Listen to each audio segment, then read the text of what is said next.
হ্যাঁ, গত ভিডিওর পরবর্তী যে এই বিষয়টা থেকে ছিল বাকি সেটা হচ্ছে না, অবশ্যই এখানে পাঁচটাকে ফোরকাস করে দিব। এরপরে এখানে যাব এই আইকনটাতে যাওয়ার পর আমরা অবশ্যই উইক যেটা বিষয় আছে সেটাকে স্ট্রং করে দিব। স্ট্রং করে এখানে ওকে করে দিব।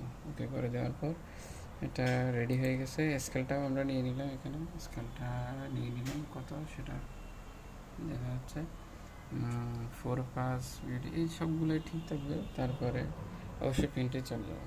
প্রিন্টে প্রিন্ট প্রিন্ট দেওয়ার জন্য এটা কন্ট্রোল P অথবা এটাতে ক্লিক করলে হয়ে যাবে প্রিন্ট জব।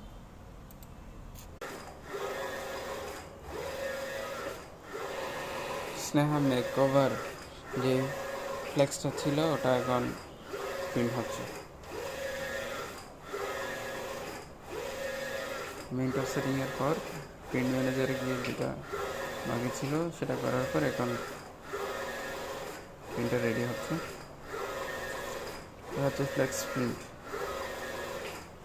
যেটা অনেক সময় আমরা সাইনবোর্ডের লাইট বক্সের জন্য ব্যবহার করে থাকি।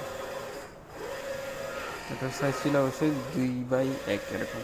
তো 3 ফুটি মিডিয়াতে এই প্রিন্টটা চলতেছে।